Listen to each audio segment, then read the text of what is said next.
ಕುಣಿದಾಡುವುದೆನ್ನದೆ ಕನ್ನಡ ಕಿವಿ ನಿಮಿರುವುದು ಎಂಬ ಮಾತನ್ನು ಹೇಳುತ್ತಾ ನಾನು ಲೇಖನ, ನಾನು ಚಿನ್ಮಯ್. ನಾವು 4ನೇ ತರಗತಿ ಸಿ ವಿಭಾಗದಲ್ಲಿ ಓದುತ್ತಿದ್ದೇವೆ. ಕನ್ನಡ ಎಂದರೆ ಬರೀ ನುಡಿಯಲ್ಲ, ತಿಳಿದಿದೆ ಅದರ ಅರ್ಥ. ಜಲವೆಂದರೆ ಕೇವಲ ನೀರಲ್ಲ, ಅದು ಪಾವನ ತೀರ್ಥ. ಈ ನಮ್ಮ ಜನ್ಮಭೂಮಿಯು ಸ್ವರ್ಗಕ್ಕಿಂತಲೂ ಮಿಗಿಲು. ನಮ್ಮ ಮಾತೃಭಾಷೆ ಕನ್ನಡ, ಕನ್ನಡವೇ ನಮ್ಮ ಹೃದಯದ ಭಾಷೆಯಾಗಿದೆ. ನಮ್ಮ ದೇಹದ ನರನಾಡಿ ಎಲ್ಲವೂ ಕನ್ನಡವೇ ಆಗಿದೆ.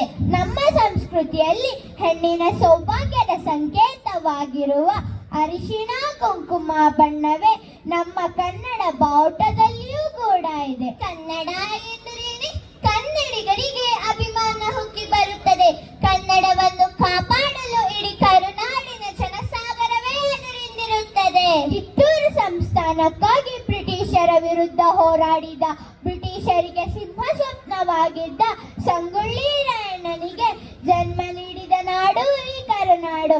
ಹಾಗೆ ಹೈದರಾಲಿಯ 100 ಶತ್ರು ಸೈನ್ಯವನ್ನು ತನ್ನ ಒನಕೆಯಿಂದಲೇ ಕೊಂದ ಚಿತ್ರದುರ್ಗ ಕೋಟೆ ಕಾವಲುಗಾರ ಹನುಮಂತಪ್ಪನ ಹೆಂಡತಿ ಒನಕೆ ಓಬವ್ವ ತನ್ನ ರಾಜ್ಯಕ್ಕೋಸ್ಕರ ಹೋರಾಡಿ ದುರ್ಗದ ಹುಲಿ ಎಂದೇ ಹೆಸರಾದ ರಾಜ ವೀರ ಮದಕರಿ ನಾಯಕರಿಗೆ ಜನ್ಮ ನೀಡಿದ ಪುಣ್ಯ ಭೂಮಿ ನಮ್ಮದು.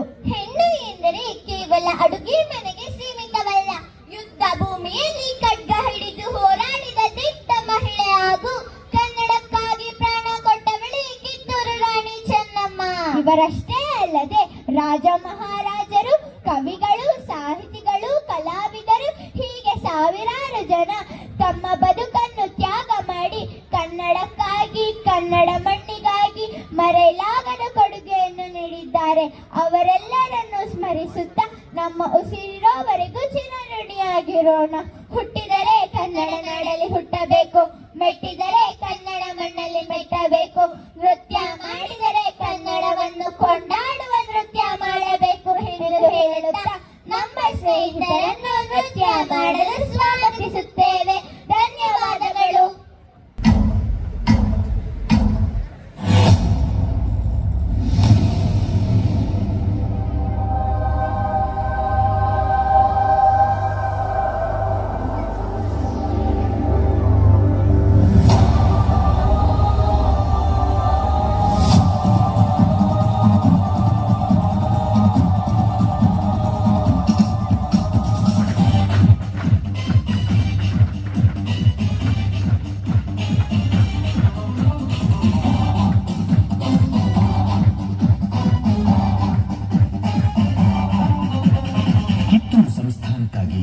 ಬ್ರಿಟಿಷರ ಗುಲಾಮಗಿರಿಯ ವಿರುದ್ಧ ಹೋರಾಡಿದ ಸಿಂಹ ಸ್ವಪ್ನ ಕ್ರಾಂತಿವೀರ ಸಂಗೊಳ್ಳಿ ರಾಯಣ್ಣ. ಕನ್ನಡ ದೇಹ ಕನ್ನಡ ಬಾಳು ಕನ್ನಡ ನನ್ನದೆಂದು ನಮ್ಮ ನಿಂತಿರೆ ಕಡಿಯುತ್ತಿದ್ದರೆ ಸಹಿಸುವುದಿಲ್ಲ. ಕೆಂಪು ಹಳದಿ ಬಾವುಟಕ್ಕೆ ನೀನೆ ತಾನೇ ಬಾಬು ತಂದ ನಿನ್ನ ಯುದ್ಧ ಸತ್ಯ ಶುದ್ಧ ನಡೆಸೋಲಿಲ್ಲ.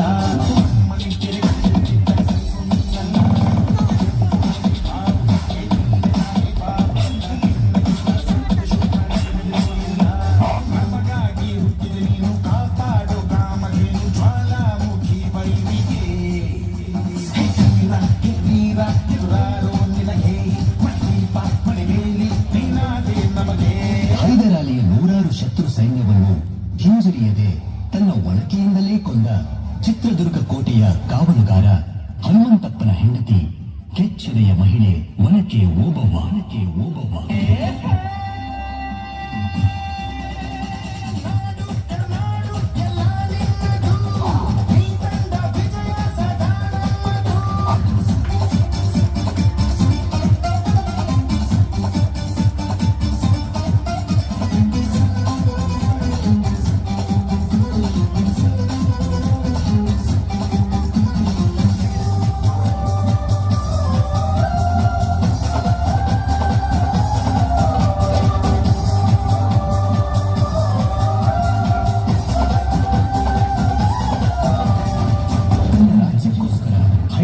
ಸೈನ್ಯದ ಜೊತೆಗೆ ವೀರನಂತೆ ಹೋರಾಡಿ ದುರ್ಗದ ಹುಲಿಯೆಂದೇ ಹೆಸರಾದ ಚಿತ್ರದುರ್ಗದ ಕಡೆಯ ನಾಯಕ ರಾಜ ವೀರ ಮದಕರಿ ನಾಯಕ.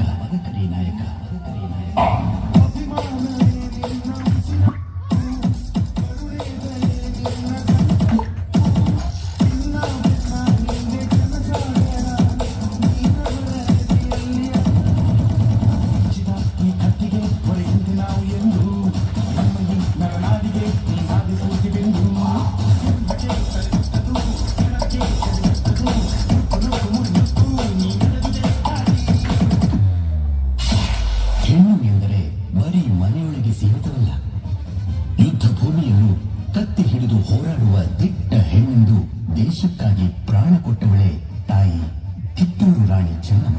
ರಾಣಿ ಚೆನ್ನಮ್ಮ.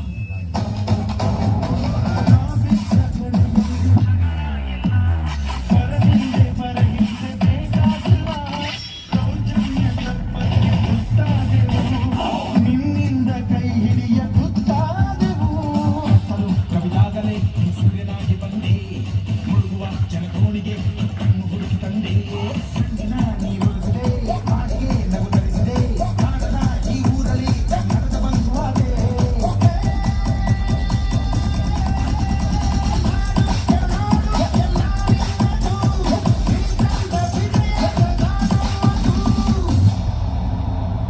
ಇವರಷ್ಟೇ ಅಲ್ಲ, ರಾಜ ಮಹಾರಾಜರು, ಹೋರಾಟಗಾರರು, ಕವಿಗಳು, ಸಾಹಿತಿಗಳು, ಕಲಾವಿದರು ಹೀಗೆ ಸಾವಿರಾರು ಜನ ತಮ್ಮ ಬದುಕನ್ನು ತ್ಯಾಗ ಮಾಡಿ ಕನ್ನಡಕ್ಕಾಗಿ, ಕನ್ನಡ ಮಣ್ಣಿಗಾಗಿ ಮರೆಯಲಾಗದ ಕೊಡುಗೆಯನ್ನು ನೀಡಿದ್ದಾರೆ.